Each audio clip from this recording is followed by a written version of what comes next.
Les vacances en France avec Salia Hadj Djilani. Bonjour Salia. Bonjour Nicolas, ça va? Très très bien. Et on rappelle que vous êtes de la rédaction du Petit Futé et que vous nous faites voyager tout l'été. Et on part dans la Nièvre aujourd'hui. Oui, on va en Bourgogne-Franche-Comté, donc à seulement 2 heures de Paris de Lyon.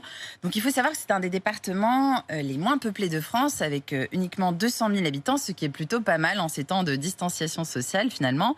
Et donc la Nièvre, c'est surtout un département très nature, avec de la moyenne montagne très appréciée des randonneurs, 5 lacs dans le Morvan et des cours d'eau importants comme la Loire ou le canal du Nivernais. C'est aussi bien sûr quelques villes comme Nevers, qui est la ville principale. Elle est labellisée d'art et d'histoire. C'est une charmante ville de style médiéval en bord de Loire, avec pas mal de patrimoine, dont une cathédrale gothique et le palais ducal, qui est un beau château du XVe siècle où vivaient autrefois les comtes et les ducs de Nevers. Et elle est aussi réputée pour sa faïence, donc la ville de Nevers, qui a un bleu unique dont les secrets de fabrication sont bien gardés par les artisans depuis des générations. Et si vous voulez en acheter, je vous conseille la faïencerie Georges, qui a apporté une vraie touche de modernité à la faïencerie traditionnelle. Alors la Nièvre, c'est aussi la région du Pouilly.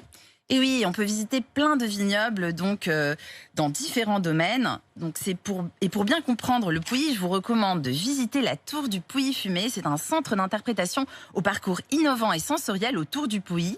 On peut par exemple respirer les arômes des vins dans 10 ballons de verre. C'est un peu le même parcours qu'à la Cité des Vins pour ceux qui connaissent à Bordeaux. Très bien. Et on peut, lorsqu'on a fini de visiter ce musée du vin, eh bien on peut aller faire des activités, par exemple sur l'eau.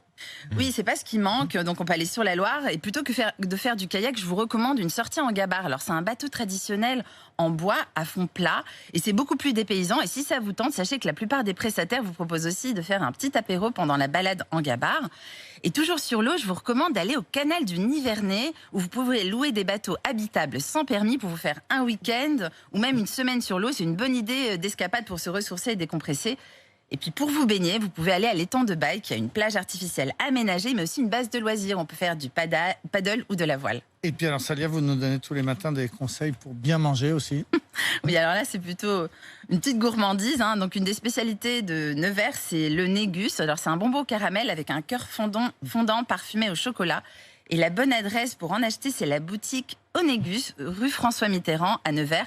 Alors si la rue s'appelle ainsi, ce n'est pas par hasard. François Mitterrand était une figure emblématique de la Nièvre, comme vous devez savoir, Nicolas. Et il a même longtemps été maire de Château-Chinon, une commune voisine à seulement 1 heure de Nevers. Voilà, longtemps député des 45, un député de la Nièvre, François Mitterrand. Et puis finalement, c'est son Premier ministre et ami Pierre Bérégovoy qui avait pris la relève et qui lui aussi était un élu de la Nièvre. Merci beaucoup, Salia Hadj Djilani. Pardon ? Oui. Qui ? Manicourt. Ah bah oui. Il y a encore des événements qui sont organisés dans pas très longtemps. Mais plus la F1. Oui, plus la F1. Maintenant, c'est au Castellet. C'était un peu lié. On avait beaucoup dit que François Mitterrand avait décidé de construire un circuit à Manicourt pour rendre service à sa région et à son ancienne circonscription. Merci Salia en tout cas. Merci Nicolas.